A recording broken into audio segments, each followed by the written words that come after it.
Hello and welcome to the first video for 8.1, radical expressions. Now the whole chapter is called roots, radicals, and root functions, but I don't want you to be confused. We've recently had a chapter about something called a root.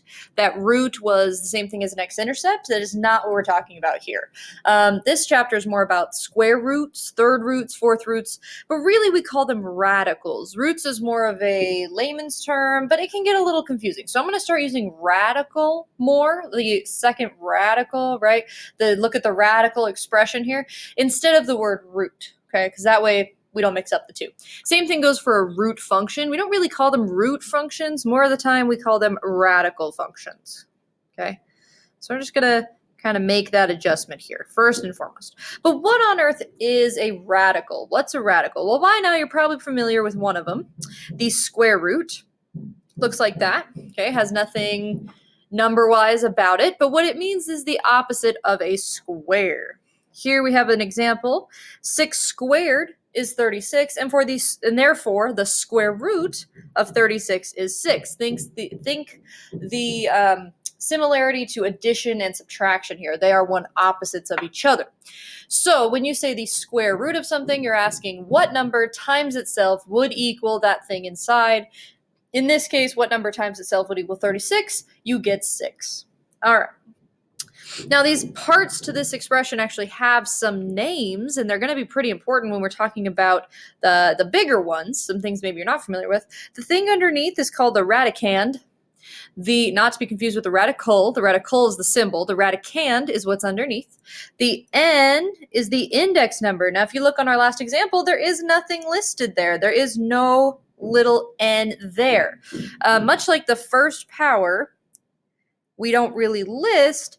The second root, we don't really list. But you can see those are not our only roots. We can do a third root. We can do a fourth root, a fifth root, right? It means the same thing. So if I were to take the second root, what times itself 2 times would equal the thing underneath. If I were to take a third root, what times itself 3 times would be the thing underneath. And we're going to practice with that a little more. But that little number itself is called the index, sometimes referred to as the order. I like index because that's where you see where the n comes from. Now the whole thing together is called a radical expression. Okay. So let's dive into some radical expressions here. Let's see if we can simplify the following radical expressions without using decimals. That's important to this chapter. We will never take a radical and go to a decimal. All right, now, yes, some radicals will go to whole numbers, in which case, please, by all means, go to whole numbers. Some radicals will go to decimals that do round off, but most times, probably 7 out of 10 times, you're going to see a non-terminating decimal if you try to take the square root of the fifth root of something, okay? If you were to punch it in the calculator, you're going to get a really long decimal, and that's not what we're after here. We want to be as accurate as possible, and so we're actually going to leave a lot of things in terms of the radical, okay? But most of these ones you see on this page are probably actually not too bad. All right, the square root of 16, in other words, what times itself twice is equal to 16. Now be careful, we are not talking about 8. We're not doing 8 times 2. That's not what I mean. A number that times itself 2 times, so 2 copies of a number would be 16. Well, 4 times 4 is 16, and therefore the square root of 16 is 4. Okay, now there are some people in the universe who also consider negative 4 times negative 4, you're going to get positive 16, right? But this is where you start to get domain errors, you get square negatives under the radical, it's a whole thing. So we're pretty much just going to take the positive version. Know that there is a negative version. It may come into play if you were ever trying to solve a quadratic, but really we're going to mess around with negatives enough now. Anyway, so we're just going to leave this one to the next class. So basically we're going to take the positive version no matter what. All right, looking at the cubed root of something, careful, the square root of 64, what times itself 2 times, that would be 8. That would be 8 times 8 is 64, so the square root of 64 is 8. But that's not the cubed root of 64. The cubed root of 64 is something times itself 3 times, and for that we would need probably a 4. Okay. Let's say you couldn't think about that off the top of your head. What are you going to do? Yes, your calculator will help you produce cube roots as well as they do square roots. So if you are using Desmos, let me show you what that looks like. If we were doing the square root of 16, they have a nice beautiful square root button here. Notice the absence of the index, right? Meaning it's definitely square root. Square root of 16, obviously you get pop-up 4, right? If I did the same calculation, I was trying to do the cube root of 64, notice it's just giving me the square root now. It's not going to give me the cubed root. However, if I don't use that one, I use this one where the index is labeled n, it's going to leave a blank space there for me to add my own 3, and then I can find that it equals 4, okay? So obviously, this is going to look a little different on everybody's calculator, so please choose your own. Take a second to find your cube root, your nth root button, something that looks like this, so that you can plug in any index that you may be asked.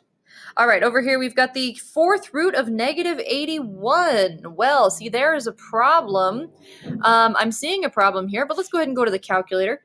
The fourth root, oops, don't do it that way, root 4 of negative 81. Notice my calculator is saying it's undefined. Why would that be the case? Why would it be the case that the fourth root of 81 does not exist? Well, if you think about it, this is asking what times itself 4 times is going to equal negative 81. I can get pretty close. If I times 3, I get positive 81. Okay, if I times 3 by itself 4 times, 3 times 3 times 3 times 3, what I get is a positive 81. So you'd think, oh, I'll just make them negative, right? But negative 3 times negative 3 would be a positive 9. Times another negative 3 would be negative 27, but times another negative 3, and you're going to get positive 81 again. Basically, what you have is an even number of negatives, and we know that if you have an even number of negatives, they're all going to cancel each other out. And so there's no way to get a negative 81 choosing one version of 3. You see that there? So that does not exist, and that is unfortunate. If we go to the next one here, we have the cubed root of negative 8. Now careful, this is not a universal rule that happened in the last problem. Not every negative is an issue, okay? Let's see if we can find something times itself 3 times. That would be negative 8. Well, 2 times itself 3 times would be positive 8. And negative 2 times itself 3 times actually does end up achieving a negative 8, right? We don't have an even set of negatives canceling each other out. Yes, we do have one set, but we have a third negative here, and so we go back to negative 8. And so it is okay to have a negative underneath the radical when it's an odd index. See how that works? All right. Next up here, we got the cubed root of 125. Let's see if I wanted to find this by hand. I could say, all right, well, I know 25 and 5 is a factor, right? If I split it up like that, split it up 5 and 5. Oh, look at that. 25 is 5 times itself 3 times. You may have done this before sometime. This is called a factor tree. It just helps you to look at things that are hidden inside that 25. And so the cubed root of 125 is 5 times itself 3 times. 5 cubed is 125. Another one, I've got 5, root negative 32. Well, hold up, am I even allowed to have that? Yes. Yes, I am, because 5 is an odd power. That's okay. That means I'm going to have 1, 2, 3, 4, 5 slots in which I can get an odd set of negatives, so that's fine. Let's see, 32 is 8 and 4. 4 and 2, 2 and 2. There's 3 2s. Maybe I'm going for, yep, there it is, 5 2s. In order to get negative, they would all have to be negative, and so I have negative 2 as my answer there. All right, this is just a brief introduction. Obviously, all of these ones worked out very well. We got whole numbers in all of them, if they existed at all. But that's not always the case. We're going to talk about that in the next video.